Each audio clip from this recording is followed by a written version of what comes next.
Welcome, everybody. This is the fifth episode of my Advanced Dungeons and Dynamics 365 series. And for those of you that haven't been watching this or haven't seen this yet and have just stumbled upon this series, what I'm doing is I'm going out and I'm showing you a full implementation of Dynamics 365 finance and operations or finance and supply chain.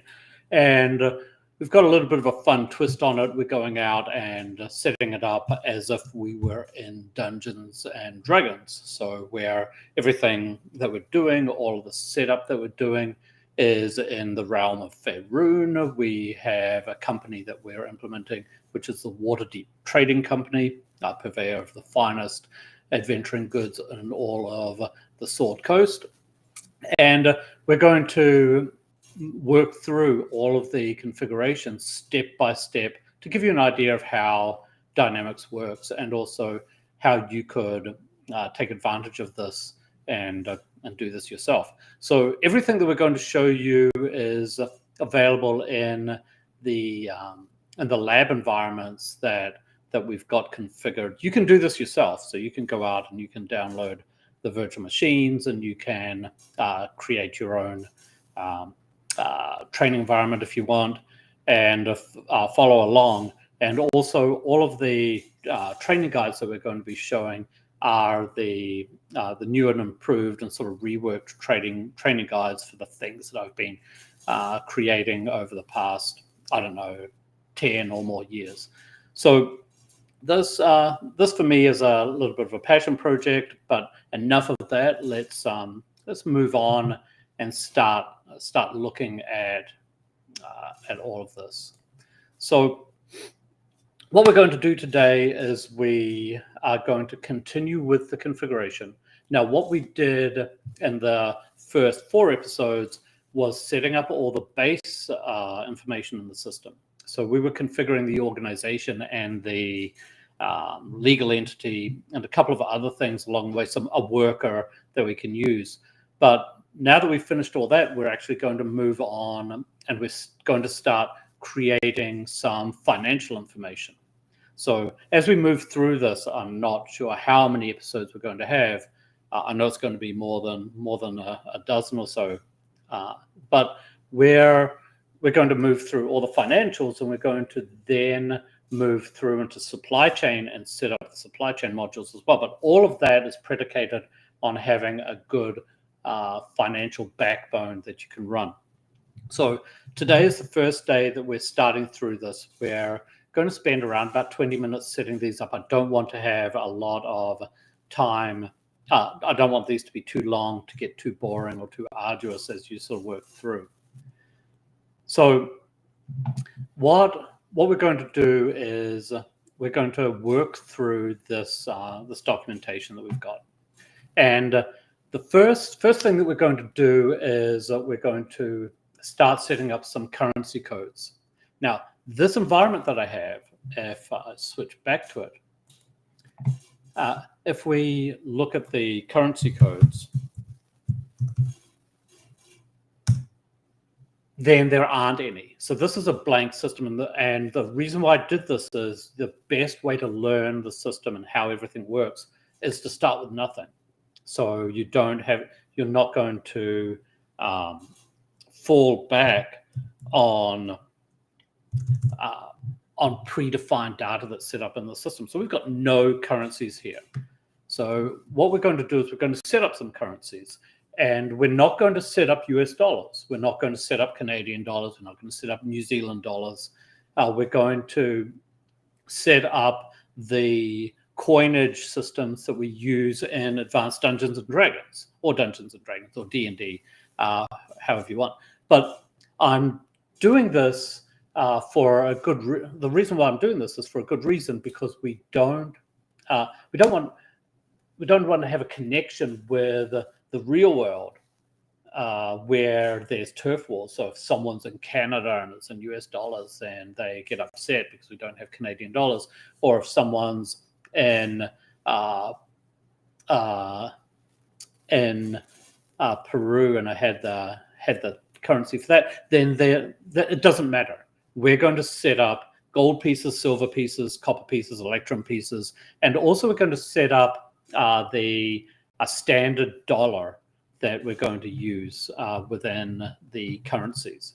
So the standard dollar is just an exchange rate for all of the gold pieces. And for all of you that are interested, the current exchange rate for a Faerûnian standard dollar is 12.3 or 12.6 dollars to a gold piece. But the good thing about that, by having this standard, is we can go out and we can sort of compare prices to our real world prices. And even though we're not using a dollar or a traditional dollar, we are using something that's equivalent to that. So we're going to move through this, and we're going to set these up.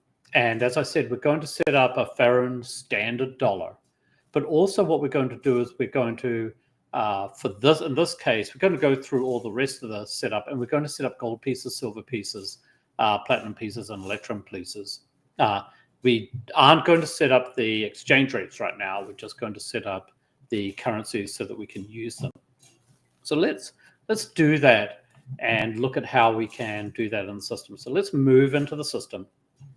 And one thing that I'm going to show is we've done a little bit of work in the back end, because I know it's surprising, but Dynamics 365 does not have a currency for gold pieces or platinum pieces or silver pieces. So we had to go out and do that and set that up. If you're doing this yourself and you don't want to use the labs that we provide, then I've actually got a blank database that has that metadata in it, so that you can go through this, so that you don't have to be burdened by modern currencies. So we're going to create this, and we're going to choose the Faerûnian standard dollar. Now, the currency is already here within the list of ISO currencies, and this is where some of the information has been updated to allow this. If we go out and if we look at let me see if I can go into the ISO codes here. No, it's not allowing me. There's another table which is the ISO codes, and that you need to have the currency in the ISO codes if you're going out and doing that. So say, for example, if you wanted to have Bitcoin, or if you wanted to have Ethereum or some other currency in the system, then you need to have it configured as a currency code. So it's just a good thing to set up. And we're going to use FSD for our Faerûnian standard dollar. So this is the symbol that we use. If in the documentation this is italicized, but we can't do that right now. And we've got that set up. So now what we've got is we've got a currency. We've got our new currency set up. So I could go out and I could go Faerûnian copper pieces, and I could add in a new one, which is Faerûnian silver pieces. We could add in Faerûnian gold pieces.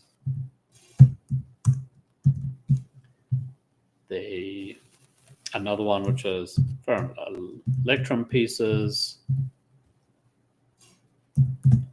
And we can add another one, which is Faerûnian platinum pieces. So these are all the standard currencies that are used in the Forgotten Realms, so the area that we're creating our company in. Now, this later on we're going to set up currency conversions, because there's 10 silver pieces to a gold piece, 10 copper pieces to a silver piece. There's 2 gold pieces to an electrum piece, and then I think 5 electrum to a platinum piece, or maybe 10. So for the rule followers, don't quote me on that. I've got it written down and set up. And again, there's one Faerûnian standard dollar is 12.6 gold pieces.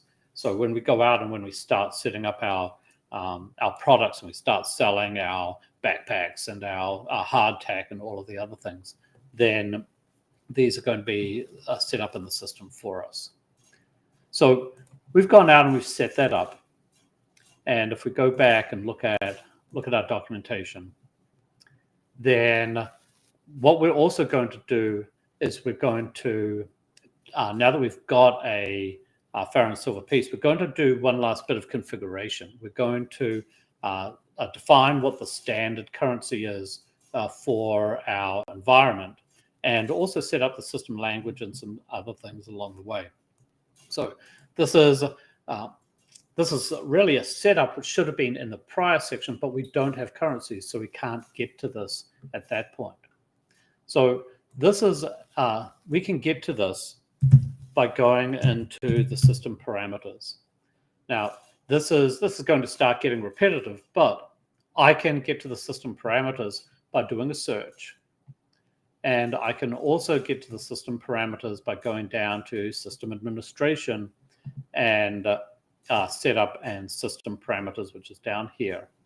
And also I think that if I go to the workspace for system administration, then I can go to system settings, which is system parameters. And that should take, that takes me to the same place. So this is one of the configuration pages where we're going out and defining some of the core information that's set up in the system. If we don't do, this is really important, and it's sort of like a small step, but it's really important because if we don't do this, for example, if we don't set the system language, for example, then everything else is going to break down. You're going to get errors along the way, and it's going to be cryptic errors within the system. So our system language is going to be Faerûn Common. So we could have this as Elven, Dwarfish, Gnomish, Goblinish, or whatever we want. But Common is sort of like the universal language that most people use in the realm. We're also going to set the system number increment to 1. So what that means is that when we go out and create a sales order or a purchase order, if they've got a line number, then if I remember right, then this is going to be line 1, 2, 3, 4. But if we set it to 10, it'll be 10, 20, 30, 40, or whatever we may want. I think that's where it's used. I don't think it's used in the number sequences. And then also what we're going to do is we're going to choose our standard currency, which is going to be the Faerûn standard dollar. So this is whenever, by default, when we have any currencies that we're doing, then, or anything in the currencies, or there's it suggests a currency, then Faerûn standard dollar is going to be the standard unless we override it within the other parameters within different modules or different areas. So that's good, but one thing, we don't have an exchange rate. So that's something that we're going to be doing and setting up later on as we move through. Everything else here, we're not going to worry about right now. So we're not going to worry about the help or the notification or the Power Apps portals or anything like that. We just, really what we want to do is make sure the language is correct, the increment is set, and then also that we have a standard currency within the organization. So what we've done is we've gone out and set that up. So we've now got a currency in the system. So now what we're going to do is we want to start setting up some of the accounting information.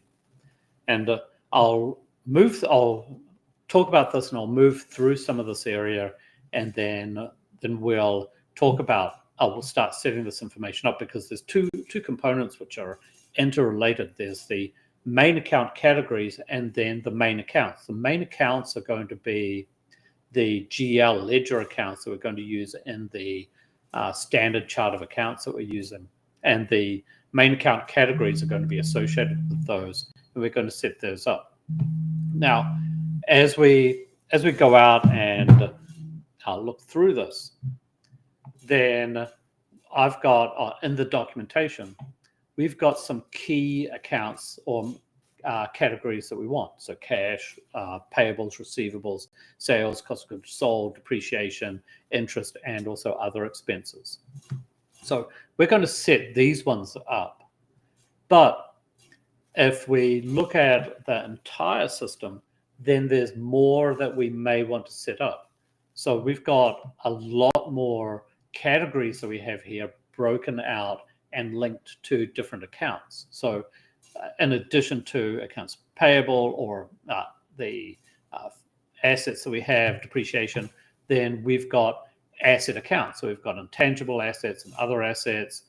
We've got interest payments on the payables side, and sales and sales returns and cost of goods sold. So there's a lot more of these categories that we can set up, but we don't want to. We just want to stick with the core ones.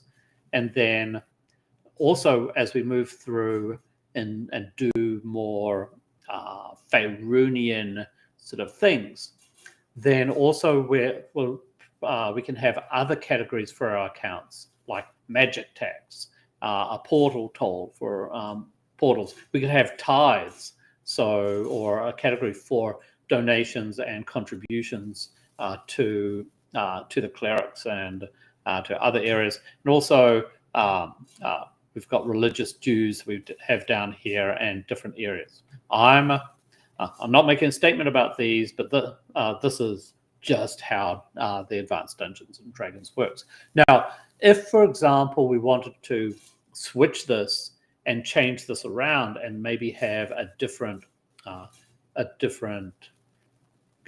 environment that we're setting up, maybe we have we set up a pirate economy, or maybe we set up a space trading economy, or maybe we set up a Call of Cthulhu economy, or whatever we want, then a lot of these standard ones will still remain the same, but we'll have different main account categories that we have set up in the system. Now, how these apply is that we also have chart of accounts and accounts associated with them, which I'm moving on, but we'll roll back in just a second. And we can see that we've got a chart of accounts, and we've got different accounts like cash on hand, coin on hand, and cash on hand, with a main account category of cash, and then operating accounts and different dollar amounts and all of these other things that we set up. So all of these are interrelated as we sort of set these up. And I'll give an idea of how we set these up as we move through. So let's start and come back to dynamics. And what we're going to do is we're going to open up the main account categories first. So I'm looking for the main account categories, and this is in the general ledger chart of accounts area.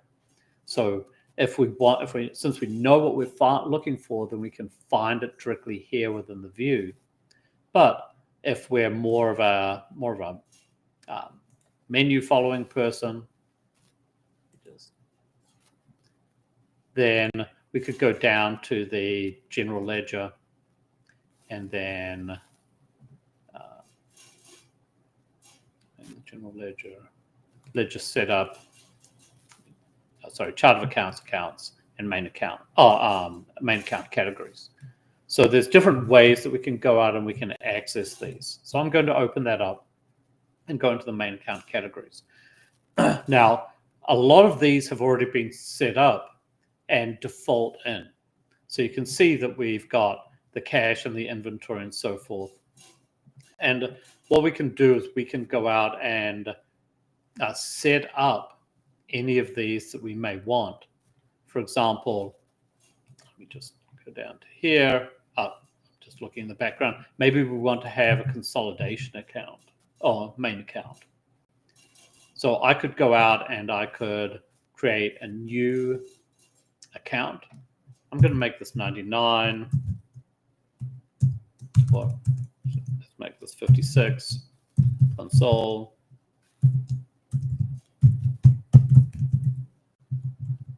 And we could specify what the main account type is here within this view.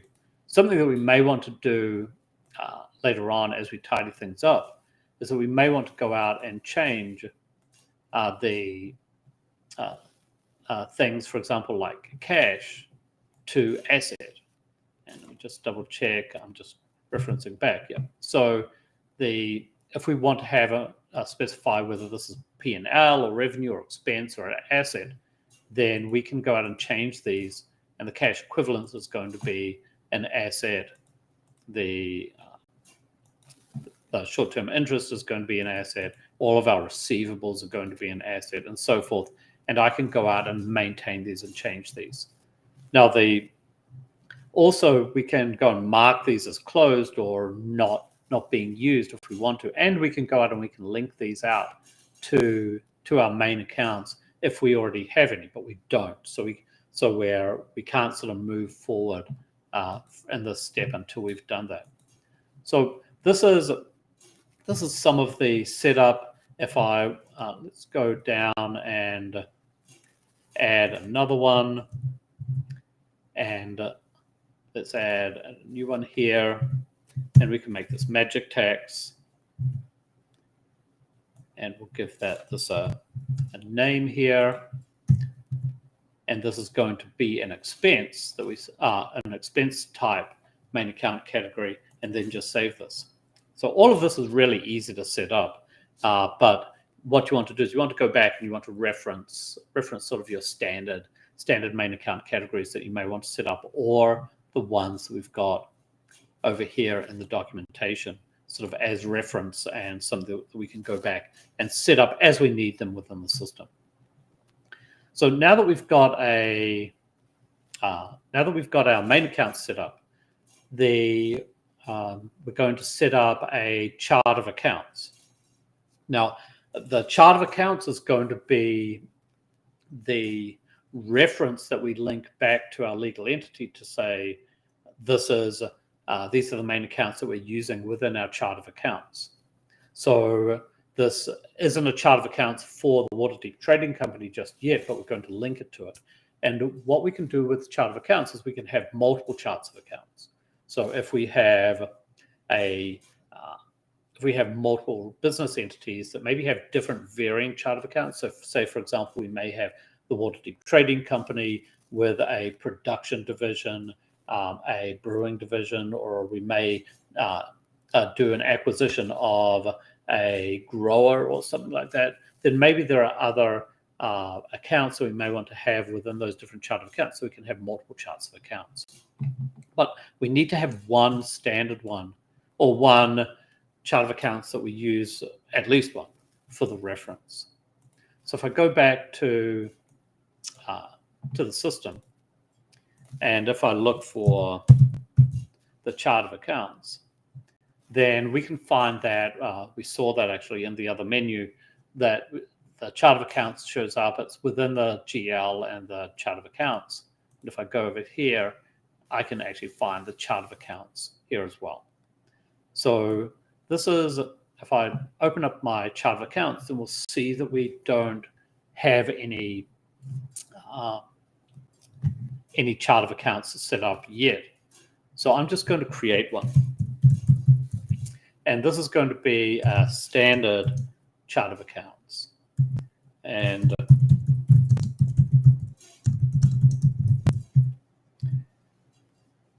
I'm just going to save that. So now we've got a chart of accounts that we will use in the following episodes to associate them with our legal entity. But if I wanted to create another one, maybe a statutory chart of accounts or a consolidation chart of accounts would be a good one, then we can just create additional charts of accounts here within the system. Now, the final item that we'll talk about today is going out and adding in accounts into the chart of accounts. And what we're going to do is we're going to now say, what are the accounts that we use within the system? And creating these is really simple. All we do is we say, what type of account is this? What's the account number? What's the name? And the category that's associated with. Now, for me, if you can see there from the coin on hand that we've got here all the way down to the unrealized currency gains and losses and the suspense account, then we're going to set up these accounts. I'm not going to set these up. I'll probably set up some of them and then finish off this episode and then do the rest myself. But these are the core accounts that we can use within the system, or we may want to have in the system.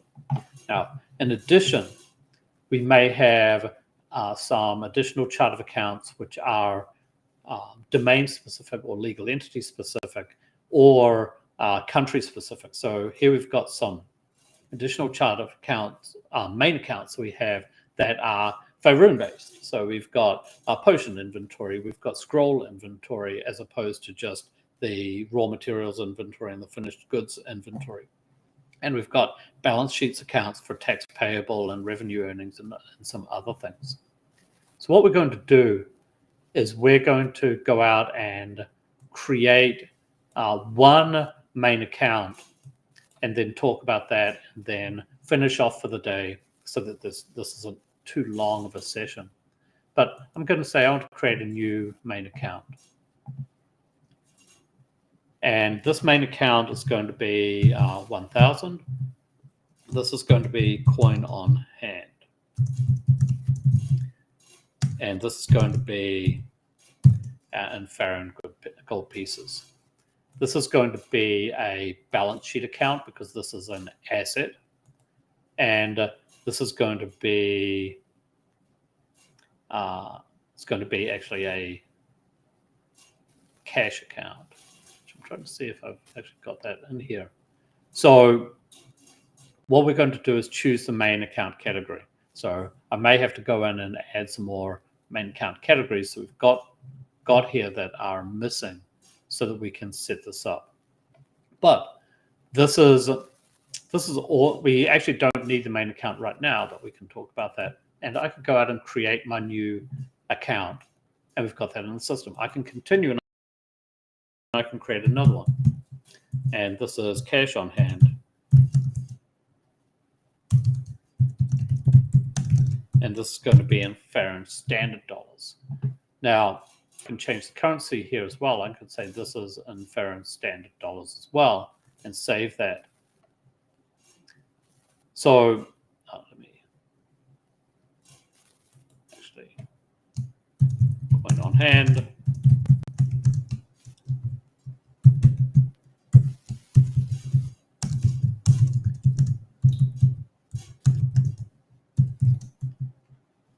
And this is going to be Faerûn gold pieces. I accidentally overrode the other account that we've got there in the system. So what we're going to do is we're going to refresh this. Okay, we've got that. So what we've got is we've got the coin on hand and the cash on hand, and then we can go out and possibly create another one. We'll use this since we've got it set up, which is the operating account in Faerûn standard dollars. Let's get the spelling correct here. And this can be Faerûn standard dollars, and save that away as well. So as you can see, we're sort of building up our accounts in the main accounts as we move through. If I move back to my chart of accounts, then because I'm creating the main accounts this way, then we can see that we've got the accounts showing up and starting to show up for the standard chart of accounts. The main accounts we set up do not have to belong to a chart of accounts or a particular chart of accounts. You can pick and choose when to use them and when not to. But in this case, since we created the main accounts directly from the chart of accounts, then they're going to show up here within this list. And if we see some mistakes, for example, like I've got there, we can say that this is a balance sheet account. Let's refresh that. And then our operating account is also a balance sheet account. Not super important that we get these right, or I'm saying that as a supply chain person, but it will help us with the debits and credits and some of the automatic transactions that we're doing later on to make sure this main account type is correct. So this is, oops, and so for all of you that weren't seeing that, I just noticed I hadn't swapped it over. we've got our accounts here showing up in the chart of accounts, and then if we drill into these, then we can see the currency code that we had there. And I apologize for not swapping over. So we're going to stop here because we've gone through a couple of things. We've set up currencies, and then we've started to build out the chart of accounts. Now, I've got a little bit of work here to do to finish off my chart of accounts, which I'll do this afternoon and have it all ready for tomorrow. But I thought that this is a good place to stop so that we can move on to linking these charts of accounts or creating the account structures in the next episode. So if there are any questions, or if anyone has any questions about what we're doing here or how we're setting this up, then just send comments through the comment section on either YouTube or Facebook or LinkedIn, depending on where you're watching this, or just contact me directly. I'm pretty easy to find. If you're watching this, then you probably know who I am. And tomorrow, hopefully what we're going to do is we're going to go through some more setup and keep on working through some of the GL setup within the system. So I hope this was interesting and not too long. I think I went about 5 minutes longer than I thought I was going to go. And I look forward to continuing this process and showing everybody how easy Dynamics is to set up, and also how you can have some fun with this in a non-traditional way and set up the system in sort of any style you want, rather than having like the standard USMF data that comes along with Dynamics as reference. So have a great day, and we'll close off for today.